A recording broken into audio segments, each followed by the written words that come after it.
Hey there, need a cure for Zoom burnout? Well, you're in the right place. Hello, everyone, and welcome to the Better Satellite World, the podcast of Space and Satellite Professionals International. I'm Lou Zaccarella.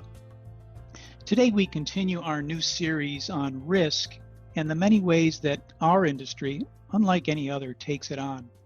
This series is brought to you by AVL Technologies.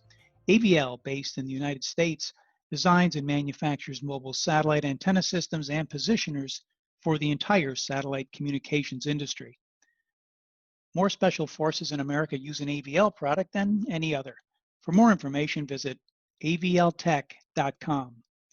The Better Satellite World podcast is also made possible through the generous support of Eutelsat, EchoStar Hughes, Peraton, and Access Intelligence, content with context. Additional support comes from the 3,000 members of Space and Satellite Professionals International and its 16 international chapters. Thank you, SSPI. Well, if there is still such a thing, a noble thing as a Renaissance person, one who embodies the harmonious balance of art, money, tech, and a new vision of community, Dylan Taylor is that person. Mr. Taylor is a global business leader and noted philanthropist. A former space industry angel investor, he has become a pioneer in the space exploration industry. This CEO, investor, thought leader, and futurist founded Space for Humanity, a nonprofit whose mission is to shape the future of space travel and policy. He is also the founder of Voyager Space Holdings, whose aim is to introduce to the space community and the thousands of industries necessary to build it a new investment model, one that is long-term minded with a capital structure that fills the vastly different needs of the one industry that can claim hold to our species' destiny. Mr. Taylor has been cited by Harvard Space News, the BBC, PitchBook, CNBC, CNN, you may have seen him, and others as having played a seminal role in the growth of our private space industry. As an early stage investor, he put his beliefs and his risk into 50 emerging ventures. Like our previous guests, Frank White and Frank DeMoro, Dylan understands that the perspective cannot be merely global any longer, but universal in a sane, humanistic way. So he thinks big, and of course, there are risks with that. We're going to ask him exactly what they are. Dylan, welcome to the Better Satellite World. Oh, thank you, Lou. Thank you so much. Well, it's really great to have you. And, there's so many questions, but the first one is, can you just describe for us how you arrived at your vision for a space for humanity? Yeah, well, again, honored to be on the podcast, Lou, and thanks. I think this is a really important series you're doing because I think risk is one of the key variables that I think we need to overcome if we're going to really make an impact in space. But the backstory or origin story on Space for Humanity really starts with a notion based upon Frank White's book, The Overview Effect, which is that space is a lot of things. It's certainly an investment opportunity. It's a harsh environment. It's the unknown. It's the frontier. But fundamentally, it is a tool for transformation. Mm-hmm. That's fundamentally what space is. And what do I mean by that? It's really this notion that in order to change people's perspective, in order to change people's mindset, in order to tackle some of these problems that seem intractable, we really need to change our point of view. And there are very few things that I know of that allow you to have a totally new perspective and, be the fish that gets out of the fishbowl. Right. And if you talk to astronauts, and I've had the pleasure to get to know several and call them friends, to a person, regardless of their background or how they were raised or where they were educated or what their interests are, they all have this sort of universal experience. And so that was the fundamental notion. I was very honored to be in a fellowship with the Aspen Institute called the Henry Crown Fellowship. And as part of that fellowship, each year they select 20 fellows. They ask you to take on a venture. And the venture has to be a big idea. It has to be a world-changing platform that you're going to create, and it can be anything, but it has to demonstrate at the end of the 2-year fellowship that you're actually making an impact. And so when I was thinking about that, it was about 2015 when this idea was being formulated. And obviously, commercial space was on the rise. I was excited about that, but I was also a bit concerned about the state of the world, which unfortunately has only gotten a bit worse, frankly, Yeah. since then. And struggling with these questions, being a member of the World Economic Forum and some of these other global platforms that are talking about the right issues, but maybe not moving these issues forward in a way that is really substantially improving the state of the world. Uh, all those things were kind of commingling in my mind, and I thought to myself, wouldn't it be phenomenal if we could create an organization that's all about the impact that space has on humanity and all about the hopeful nature of what space could bring forward to our species, and ask us to reimagine, what would humanity 2.0 be like if we were able to create that on a new canvas, if Mm-hmm. we were able to have this fresher perspective, and then couple that with the fact that I was a bit frustrated at the time, still am concerned about it, that space has been a very it's not terribly democratized, right? You either need to be an astronaut, which is a rarefied breed, Sure or a is. multi-billionaire, or someone of very substantial means. And so the whole notion was, how do you democratize space, and how do you make sure that the people who are getting the benefit of this new perspective are from all walks of life and all backgrounds? So that all coalesced, if you will, into Space for Humanity, which I founded in early 2017. And frankly, it's far exceeded my expectations. I mean, I have to say, I get more pride and more compliments and more feedback on Space for Humanity than really any other thing I'm involved in. Mm. And it's really a testament to the team. Rachel Lyons leads the organization. She's a phenomenal leader, Yeah. and she's built a extraordinary organization. And I chair the board, and still am involved in sort of making sure the vision is part and parcel to what the organization is doing, but really the credit is to the team. Yeah, it is. It is certainly taken off, and I think it has captured the imagination. And I'm sure that a lot of the things that are happening socially right now feed into that as well. I think we're almost desperate for an aspiration of something that is greater than ourselves, Mhm. that makes sense, that will bring us all along to perhaps a new vision. I'm reminded that Gandhi was once asked, "What do you think of Western civilization?" And he reportedly replied, "I think it would be a really good idea."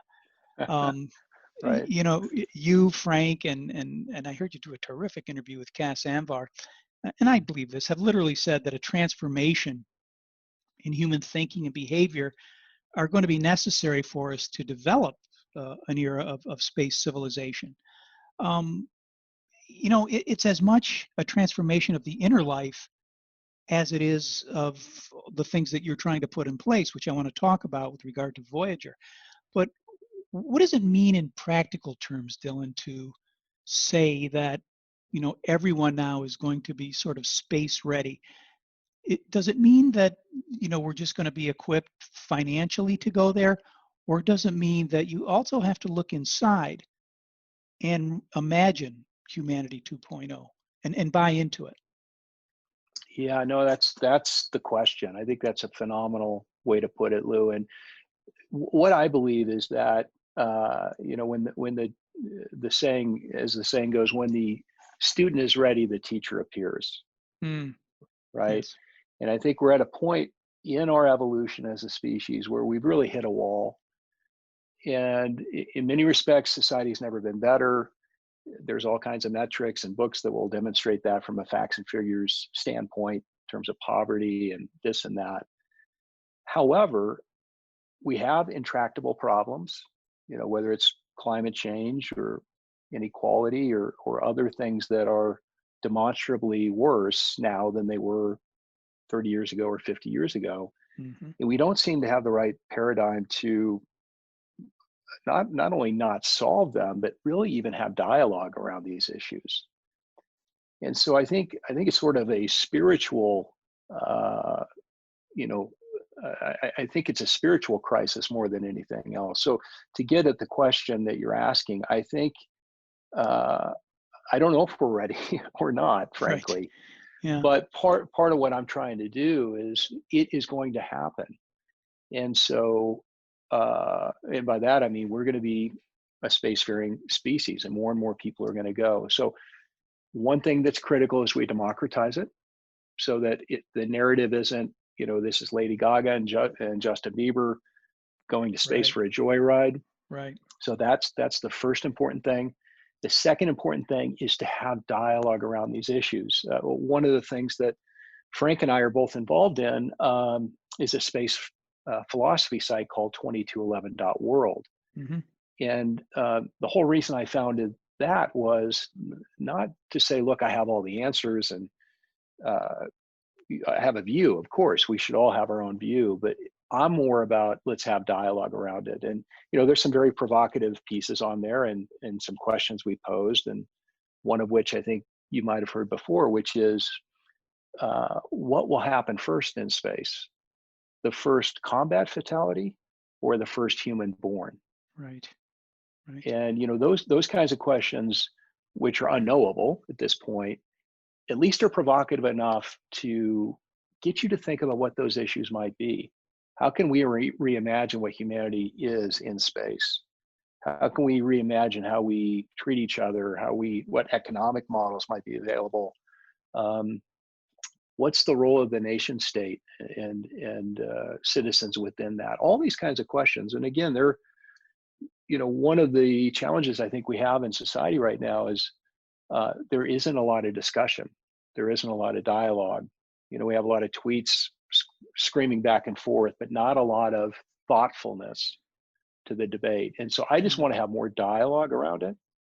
Sure. And so I think, to wrap that particular question up, I don't think we're ready, frankly, but I think it's going to happen. And I think if we have enough people who understand how important these issues are talking about it, and organizations like Space for Humanity, books like The Overview Effect that Frank wrote, and other notable projects that hopefully are going to move this thing forward, that I think we can create the seeds of a change in perspective. And I'm hopeful, I'm very hopeful that humanity, 2.0, the humanity that's going to go out into space will be a better version of humanity 1.0. I'm very hopeful that's the case. Yeah. It's a wonderful vision. Of course, you have to have a certain level of skepticism, and I think maybe the dialogue begins, and I've heard this, not just being obsessed with sort of the technical mechanics of it. Just a quote today, because I was getting ready for you. I found myself reading all the spiritual literature for some reason. Philip Kapleau, who's a Buddhist scholar, wrote that tech has made a major impact on minor things, and I think what he means in this context is that the big things in life, the things that really require risk, ideas, global visions, and ethics, spiritual destiny, are bigger than tech alone. And I mean, what does it? First of all, do you agree that that's the direction we need to head? Because those are big, risky places to put ourselves, both individually and as a society, I think. Mm-hmm. No, I do agree. I do agree. I think, sometimes you have to, I had a mentor who told me one time, Dylan, you have to slow down to speed up, Right. And I think as a society, that's sort of where we are. Everyone wants to, go headlong into the future, but we're doing it in such an unconscious, in such a, you know, uh, unthoughtful way that I think we run the risk of arriving at a destination that none of us necessarily bargained for or wanted. So I think this whole notion of reflection, quiet meditation, I think it was Gandhi also who said, if you want to change the world, start with yourself, right? I Right, think I think right. these are the kinds of by the way, these concepts are not new, right? They're timeless, and there's a reason why they're timeless because they're important. And I That's just right. think, in this modern society where devices are lighting up 24/7, I think we've sort of we've crowded our minds with things that maybe are uh, important in the sort of trivial sense of the word, but aren't profound in the true sense of what profound means. Right. And again, I think you're absolutely right. I mean, this learning and this wisdom has been around for centuries and centuries. We just need to give a new voice to the old truth.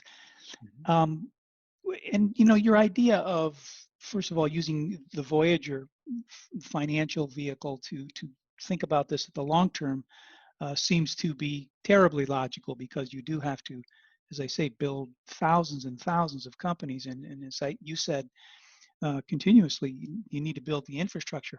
And then there's the aspect of democratizing space, using this financial philosophy that you've developed. I think you've spoken, and I believe it was in an interview with Cass Anbar, um, of an idea where everyone has a financial share of the new space economy. Can you explain that a little bit? Yeah, I'm a big believer in sort of co-ownership and co-creation. And if you look at, I'm 49 years old, definitely a Generation X her. But if you look at the millennials and Generation Z, and whether it's blockchain technology, which of course is linked to cryptocurrency, and um, you know, uh, crowdfunding, and all these kinds of new innovations are all about sort of uh, denominating economic units. Whether it's currency or ownership in companies in smaller and smaller denominations. And I think the reason that never happened previously was the cost to set all that up dwarfed the financial benefit in doing it. Hmm. And now we have the technology to really sort of, micro monetize economic interests. And I think in a world where that's the case, it's much easier to spread ownership around. And the benefit of that is, again, everyone feels like they have skin in the game. Everyone is co-creating that future, and everyone shares in the economic upside of that, not just in a being paid for their labor, but being paid in equity as well. Hmm. I think that fundamentally is a fairer system. I think it's a better system because if everyone is incented to manage value at the highest level of what that word means, from an ecosystem standpoint, uh, no one person within that ecosystem is incented to exploit another part of the ecosystem or burn one part of it to the ground, Hmm. which, by the way, I should be very clear. I am a capitalist. I believe capitalism is a fuel for economic creation. So I'm not advocating, uh, you know, anything other than that. But I do think there are mechanisms to share the benefit in the fruits of capitalism at a deeper and more fundamental level. And ultimately, that's going to benefit everybody. So that's sort of the way I see it. Sure. I'm sure other people will build on that and refine that idea. But I think that even if you're a completely self-interested person who doesn't really care about the state of the world, I still think that's a better model because it's ultimately going to create better partners within that ecosystem, and it's ultimately going to create, and this is a key word that I think we've 2020 has really taught us, more resilience in the system, Hmm. right? Where we're not constantly having to reinvent or go back and fix what we've broken. Right. Yeah, and it's interesting because somehow we think that capitalism, as it's been operating, perhaps for the last couple of decades, is sort of this fixed entity, that there's this playbook and it has to work this way, even when it doesn't work as well as it should. But like everything else that you've been talking about, it's evolutionary. And if the thinking gets bigger, if it becomes more expansive and incorporates some of the more wholesome ideas that we as humans aspire to, it should work better. I mean, it seems like common sense when you lay it out. The question is, smart guys like you are going to have to figure out how that does get distributed. And Dylan, how will we need to think about those financial instruments that are necessary to create a truly effective infrastructure in space? Will it be similar to what Spain, England, or the Dutch did back in the 15th or 16th centuries, where they fundamentally reinvented finance and insurance to get to their new frontier? Are there analogies, or again, does this require a big risk in thinking to go somewhere completely other? Yeah, that's a fantastic question. And I do think it will require some new models and a few things I've thought pretty deeply about. Well, first of all, Space Force. I hate to bring that up in this context, but I think it matters insofar as there are two different ways to think about the Space Force. One is a militarized posture in space, which I think is the most common way to look at Space Force.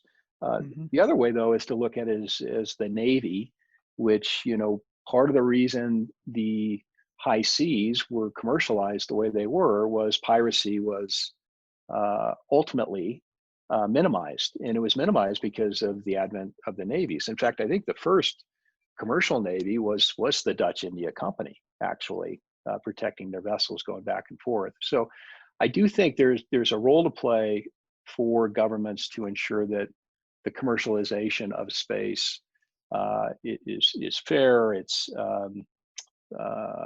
not a hostile place. I mean, obviously it's a hostile environment, but we don't need hostile activities in space. So I think that's all really important. Blockchain technology, I'm a big believer in, and that allows for, a lot of structures to be built that are sort of transnational, right? They span borders, they span commercial systems, they span the banking system in many respects. And so I think that ultimately allows for larger and larger scales to be built and larger number of humans to cooperate on projects. So I think that's another key innovation that we'll leverage. Standards. This is one area that I don't think the industry has done a terrific job of, frankly. And that is, if you look at large infrastructure projects in human history, the rail system is a good example. Can you imagine if we would have continued down the road of different gauges of track, within North America? Right. We would not have had a transcontinental railway, or if we did, it would have been, 50 times more expensive. Or imagine traveling the world pre-COVID, and every hotel you check into has a different Wi-Fi protocol. Mm-hmm. So, I mean, there's lots and lots and lots of examples of how standards have facilitated our ability to expand. In space, really, frankly, we just haven't spent a lot of time focused on that. Part of it is I don't think we've turned over all the rocks and identified what all the great ideas are, because standards really require you to sort of boil the ocean and say, okay, what are the best possible solutions to this problem? But I think we need, and the other issue, of course, is space has been very nationalistic, and because of tech transfer laws and so forth, it hasn't been so easy to coalesce or align around certain technologies. But I think this is critical. This is critical, and it will bring the overall cost of the infrastructure down as we look to standardize more. Yeah, I always wonder to what extent, when people say they're against standards, it's some odd reaction to not wanting government involved because they associate it with bureaucracy or some kind of linear thinking, or I don't know what it is exactly. And that space is, by gosh, this great frontier and the myth of the individual astronaut out there. But none of that is true. None of this stuff gets done without intense collaboration, compromise, thinking through the common good and the common platforms for standardization. What would be the appropriate body for standardization of the type you're talking about, both financial and sort of regulatory? Is it a UN? Is it? Well, it could be the UN. I'm not opposed to that, although the UN has struggled to be relevant on these types of issues. I'm a big believer in the World Economic Forum. I've been a member for many years and a regular attendee of the annual meeting. I think they have a role to play. They have a lot of industry partners at the table. So I'm very hopeful that, and I'm actually involved in a couple of projects at the World Economic Forum along these lines. So I'm very hopeful they can move the needle. But I think fundamentally a lot of this has to happen on the commercial space side, Hmm. where it's a fine line because you obviously you can't collude or be too specific about what different folks are working on, because rightly that's not allowed by law. But I do think having trade groups,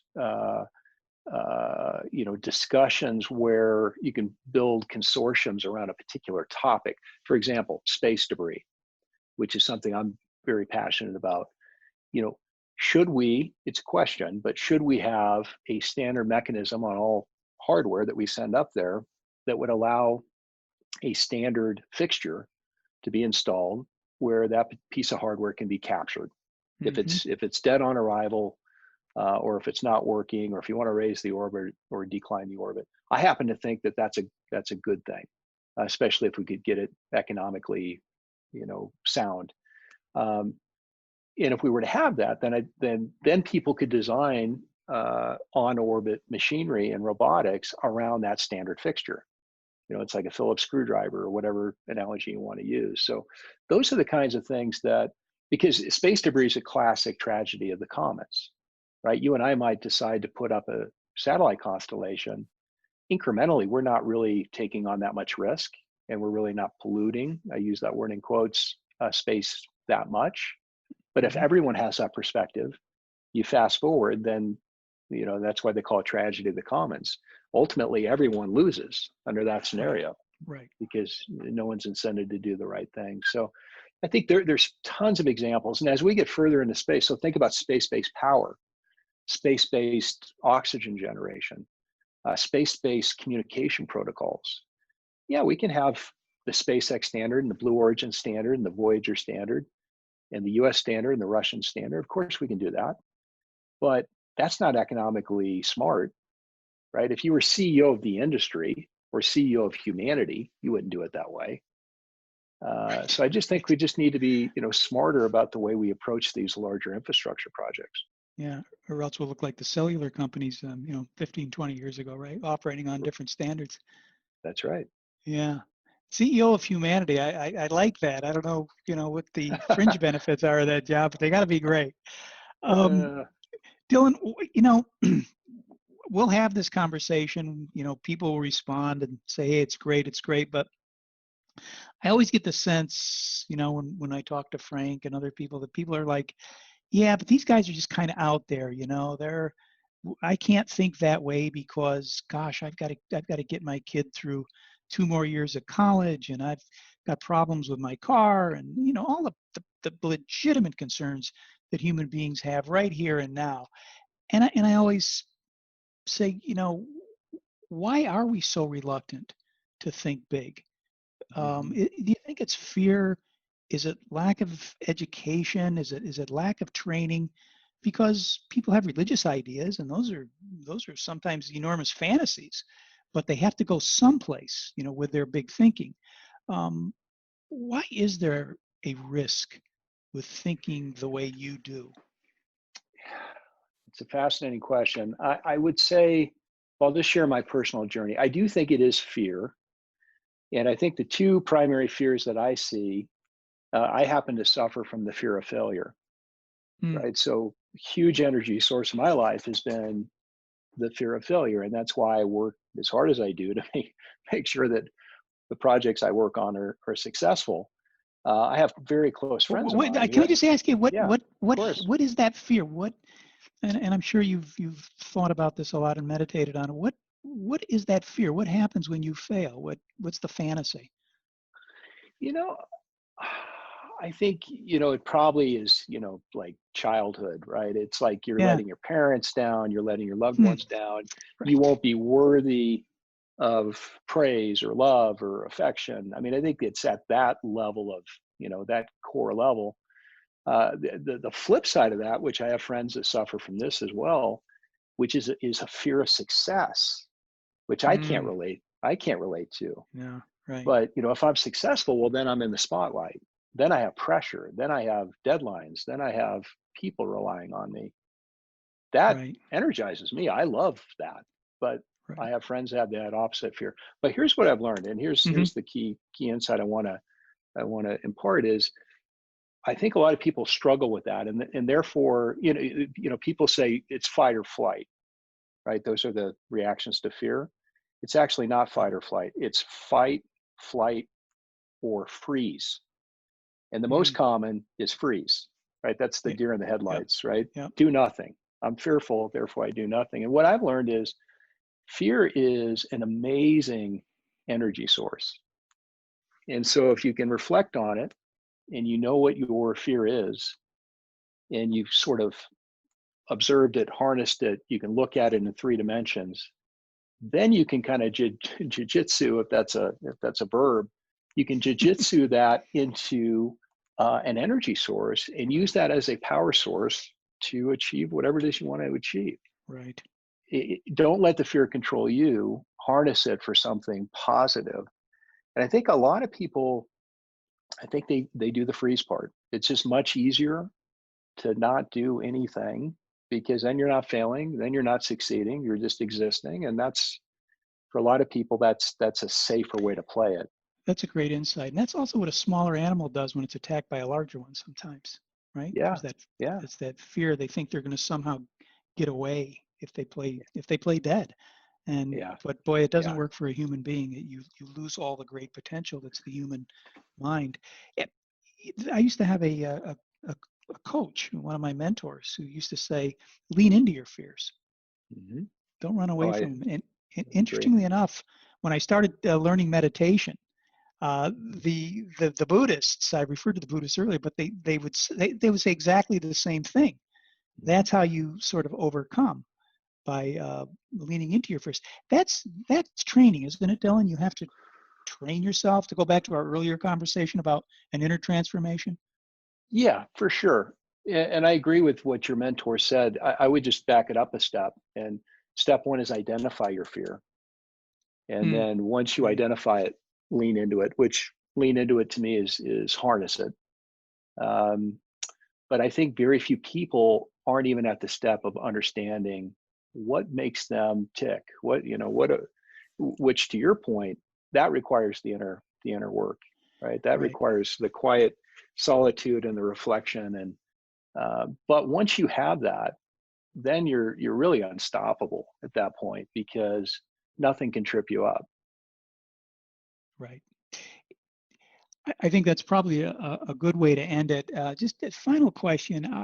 I was actually speaking with Rachel about this. When I look at the sky at night, I get comforted by the expansiveness of it. And to me, that's when the idea of possibilities begin to arise. That's when I get my confidence. Where do you go to get your confidence, your sort of intellectual oxygen? I think it's meditation. I think that's Hmm. the short answer. Because I always feel like, that's just a vast river of energy, right? So 10 minutes tapping into that, I feel like I've plugged into the electric outlet. I do too. I So do I mean, too. So, that's probably where I get it from, I think. But yeah. meditating on space, and we hiked Mount Whitney recently, and sitting, on the mountain. It's 3 days, 2 nights, sitting on the mountain, looking at the Milky Way under clear skies at 12,000 feet. Wow, if that doesn't capture your It imagination, does I clear don't the know what head, will. doesn't it? Yeah, It does it indeed. does. That concludes my conversation with Dylan Taylor. Dylan, thanks so much for making the time to be with us today. My pleasure, Lou. Really enjoyed it. Thank you. For more information on Mr. Taylor and his work, visit dylantaylor.org. If you like our Risk series, please let us know by visiting sspi.org. Thanks again to AVL Technologies for their support for this series. AVL, with the patented Rotolock cable, designs mobile VSAT and satellite news gathering antennas of all sizes. Products include the unique Fly and Drive portable, motorized system that doubles as a flyaway, and the world's most rugged manual or motorized flyaway packages. AVL enables communication for a better satellite world. Thanks too to our corporate members and the members of SSPI and our chapters. SSPI is the world's largest nonprofit trade association for professionals and students whose life, work, study, or interests touch the commercial, space, and satellite industry.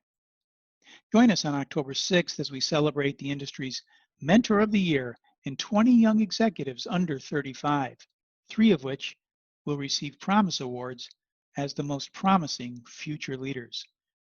For more information, go to satfuture.com. Tickets are still available.